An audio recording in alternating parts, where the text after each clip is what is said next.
दयालु देव तुही, है निज जन का मान, अपने जन को दीजिए अपना नाम सुदान। हे भगवान मेरे को बख्शिश करो, नाम दो, नाम दो, सिमरन करके मैं पार उतर जाऊं।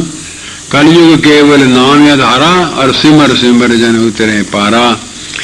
जिस जन निज जन का है देव तू, आन बान धन प्राण, दया दान निज नाम से त्राण करो भगवान। हे भगवान मेरे ऊपर मेहरबानी करो, कृपा करो, नाम का सिमरन करता रहूं, नाम का सिमरन करता रहूं, क्योंकि मन नाम सिमरन नहीं करने देता है।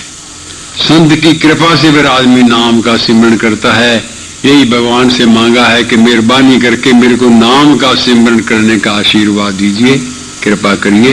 का पूरा विश्वास रखना है, पूरा विश्वास रखना है।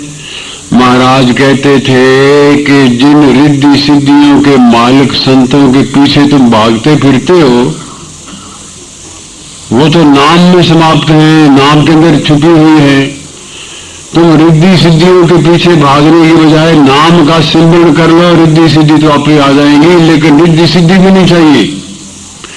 जब आदमी नाम में मस्त होता है फिर इन चीजों से ऊपर उठ जाता है। रिद्ध सिद्ध पर थुके स्वर्ग की आस न हेरी, संत न चाहे मोक्ष को नहीं पदार्थ चार। उनको फिर कुछ नहीं चाहिए, परमेश्वर की कृपा और परमेश्वर की मेहरबानी चाहिए, उसकी कृपा चाहिए। लेकिन ये महाराज ने कहा है कि मन के से जपे, भाव सहित श्री राम, सर्व सिद्धि को लाभ करते रहो मैं पूर्ण काम। सिमरन करते करते तेरा मन में सिमरन करने लग जाए तो सर्व सिद्धि को, सब सिद्धियां तेरे में आ जाएंगी। क्यों भागता फिरता है, क्यों मन में भागता है, क्यों इधर उधर भटकता है? जब तेरे भीतर गड़ा खजाना तूने भेजना उसका जाना। तेरे भीतर राम नाम की ज्योति है, उसको जगा ले, मेहनत कर ले, जाप कर ले, आशीर्वाद मांग ले। इसलिए महाराज ने कहा है कि सिमरन कर ले, सिमरन कर ले। गुरु महाराज ने भी कहा है, संत तुलसीदास जी ने भी कहा है कि कलयुग केवल नाम आधारा, और सिमर सिमर जन उतरे पारा। महाराज ने भी मांगा है कि हे राम मुझे दीजिए अपना सिमरन आप।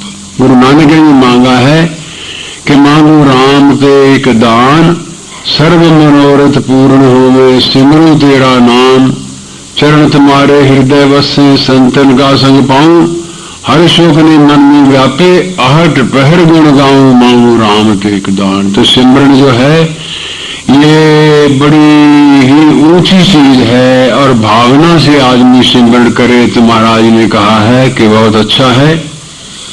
महाराज ने कहा है कि साधो प्रातः सिमरिए, परम पुरुष भगवान, पालक संतों का सदा जो है प्रभु महान। परमेश्वर को अगर हो सके तो प्रातः काल सिमरन करना चाहिए, जरूरी। वैसे तो महाराज ने कहा है कि संध्या प्रातः सायंकाल या जब भी मिले अवकाश चाहिए, तो ये है कि प्रातः काल जपे, नहीं तो सायंकाल को जपे। दोनों समय रह जाएं तो जब भी मिले अवकाश, जब भी आदमी को मौका मिल जाए, जब भी आदमी को मौका मिले नाम का जाप करना चाहिए। कभी नहीं सोचे कि सवेरे नहीं जपा, शाम को नहीं जपा तो वक्त गुजर गया ना।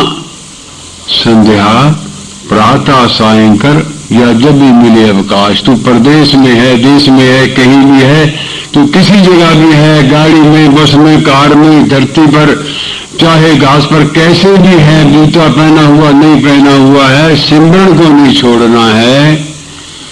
जब चार आदमी डेड बॉडी को उठा के ले जाते हैं, बूट पहने होते हैं, डेड बॉडी को हाथ लगाया होता है, राम राम कहते हैं। इसलिए कभी अपने मन को इस तरफ नहीं लगाना है कि आज सवेरे और शाम रह गया, चलो आज नहीं करते कल करते। संध्या प्रातः सायंकाल या जब भी मिले अवकाश, जब भी मौका मिल जाए सिमरन नहीं छोड़ना है। पहली बात तो ये है। दूसरी, महाराज ने कहा है कि कोशिश करना कि प्रातः सिमरिए परम पुरुष भगवान, प्रातः काल। क्योंकि प्रातः काल के सिमरन में दो बातें होती हैं, हिम लगे ना फटकड़ी, रंग भी चोखा हो। बड़े बड़े महापुरुष संत लोग जो होते हैं वो प्रातः काल जाग के नाम का सिमरन करते हैं। इस रात के पिछले पहरे में एक नाम की दौलत लुटती है। प्रभात के वेले में भगवान के प्यारे जो होते हैं प्रभात वेले उठ के जाप करते हैं। तो कहा है कि वो जाप करने वाले जो महापुरुष होते हैं उनकी वेल चलती है। किसी जगह भी रिसीविंग सेट किसी का ठीक है तो वो रिसीव कर जाता है। आप कहीं जाप में बैठे हैं, कोई महापुरुष जाप में बैठा है, उसकी वेव चल रही है, आपका मन उधर लग गया है, वो आशीर्वाद भी आपको मिल जाएगा। इसलिए प्रातः काल में महापुरुषों के आशीर्वाद भी आपको मिलते हैं। इसलिए प्रातः काल को साध संत का वेला कहते हैं, महापुरुषों का वेला कहते हैं, भगवान का वेला भी कहते हैं। इसलिए कोशिश करे आदमी कि 4-5 बजे उठ के जाप कर ले। अगर नहीं होवे संध्या प्रातः सायंकर या जब भी मिले अवकाश, जब भी मौका मिले आदमी करे। तो यहां महाराज ने कहा है कि साधो प्रातः सिमरिए परम पुरुष भगवान, पालक संतों का सदा जो है प्रभु महान। वो संतों का भी वही पालने वाला है। तू सतगुरु सब संत का, सारे महापुरुषों का गुरु है परमेश्वर, परम गुरु जय जय राम। भगवान सबका गुरु है। वो संतों का भी गुरु जो है, उस राम नाम का प्रातः काल सिमरण करिए, इससे आदमी को आशीर्वाद मिलता है। पहली बात तो ये कही है। दूसरी विश्वास की बात कही है कि तू निश्चय कर ले, विश्वास कर ले कि जो भी तू काम करे भगवान को अगुआ मान के, मालिक मान के तू करे। पहले परमात्मा तेरी कोठी में एंटर करे, फिर तू करे। पहले भगवान का हाथ तेरे काम में लगे, फिर तेरा लगे, तो समझ ले कि परमात्मा का आशीर्वाद तेरे साथ रहेगा। इसलिए कहा है कि राम राम जप कर श्री राम, करिए नित्य ही उत्तम काम।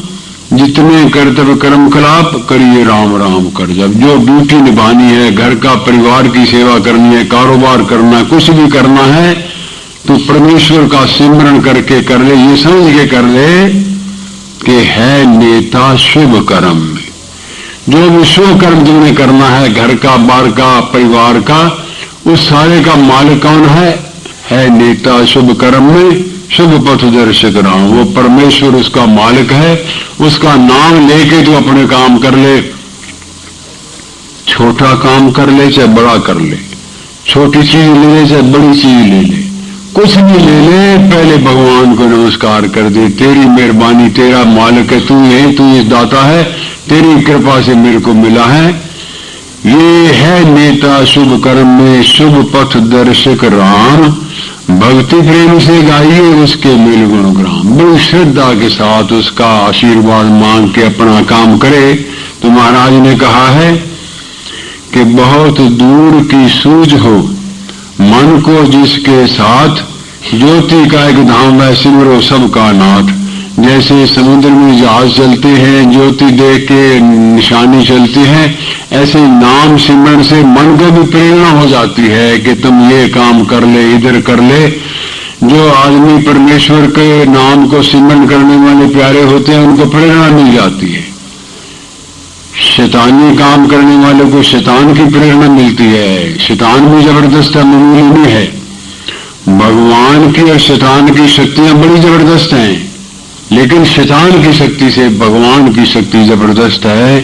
क्योंकि पाप की जड़ पौली होती है, धर्म की जड़ पाताल में होती है। जो पुण्य कर्मी है, धर्मी है, शुभ कर्म करने वाला है, उसकी जड़ पाताल में है। पापी की जड़ होती है, वो पौली होती है, वो गिर जाती है।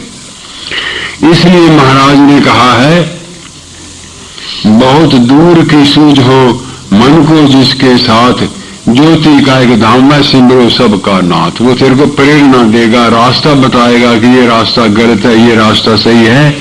इसलिए तू निश्चय करके जाप कर ले तो बहुत दूर की सूझ हो, बहुत दूर की भी तेरे को सूझ हो जाएगी कि आंधा कौन आदमी मेरे साथ धोखा करने वाला है, फरेब करने वाला है।